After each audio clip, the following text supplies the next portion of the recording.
আচ্ছা, তোমার নাম কি? কার্তিক। তুমি তো হিন্দু, হ্যাঁ? বলো, কি মনে করে কি হিন্দু হয়ে গেছে নাকি? ছেলে কি হিন্দু হয়েছে, তুমি মুসলমান হয়েছে? কোনটা? ও হিন্দু, হিন্দু হয়ে গেছে। আচ্ছা, মেয়ে হিন্দু হয়ে গেছে। বলো, একটু বলো, মানে কেমনে নিলা, কি আসার বিষয় তোমার, মানে মেয়ের গার্জেন করতে জানে কিনা, কেমনি কি করলা, ডিটেলস একটু বলতে হবে তোমার। শর্ট করে একটু বলো সভাপতি। মেয়ের গার্জেন বলতে কে কে জানে, নাম বলতে হবে। মেয়ের বাপ জানেনি? না, বলতে হয় না। কিছুদিন আগে আর কি কয়েকদিন আগে কথাবার্তা হয়, ওর সাথে আমার যোগাযোগ আছে। তো ভাই যখন দোকানে না সেখানে দেখা করে, ঠিক আছে, কে দেখা করে? এসে দেখা করে, তারপরে বলে তোমার না পাইলে মরে যান, গলায় দড়ি দিন বেশি, এরকম মনে করি। ঠিক আছে, এই কারণে হলো আমি আর কিছু বলছি শোনা গেছো, মানে এখন তুমি তো হিন্দুই আছো, গণেশ, মানে ও এখন হিন্দু হয়ে গেছে, তো আচ্ছা, মেয়ের কাছে একটু জানে। হ্যাঁ, তুমি বলো তো,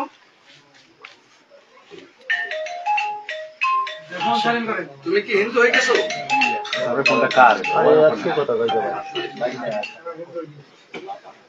সভাপতি মহোদয় এবং আইন শৃঙ্খলা বাহিনী এবং এলাকার সবাই এখানে গণ্যমান্য ছোট বড় উপস্থিত আছেন।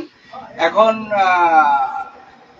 এই ছেলের যে জবানবন্দি, হ্যাঁ, মেয়ের গার্জেন অবগত, তাই তো? মেয়ের গার্জেন জানে, হ্যাঁ, এবং ছেলে এখন পর্যন্ত হিন্দু এবং মেয়ে হিন্দু হয়ে গেছে। এখন এখানে যেহেতু আমি কিন্তু আমি আগে যেহেতু মৌলানা সাদিকুর রহমান সিদ্দিকী, হ্যাঁ, আমার বন্ধু মানুষ, যেহেতু সবাই উপস্থিত হয়ে গেছে এবং এই সদরপুরের ওলামা ইকরামের পরিষদের সভাপতি, এখন আপনার কাছে আমি একটু ন্যস্ত করলাম। দেখেন, আলহামদুলিল্লাহ, আমরা আসলে আমাদের সদরপুরের মাটি আমরা মনে করি আজকে কলঙ্কিত হয়েছে। উত্তেজিত হব না। আমাদের যেহেতু প্রশাসন আসছে, আমরা আইনের প্রতি শ্রদ্ধাশীল, আমরা আইন হাতে তুলে নেব না। তবে আমরা আমাদের যে থানার দায়িত্বশীল রিপন ভাই আসছে, ওনাকে বলবো যে কোন মুসলমান এই মেয়েটা যে হিন্দু হয়েছে, মেয়েটা বললো ও ইচ্ছা করে হয় না, নিশ্চয়ই যে গণেশ নামে যে ছেলেটা, ও বিভিন্ন প্রচারণা দিয়ে কার্তিক ওকে হিন্দু বানাইছে। এবং আমরা ইতিমধ্যে দেখছি সারা বাংলাদেশে এরকম আকাঙ্ক্ষিত ঘটনা এরা ঘটাইতেছে।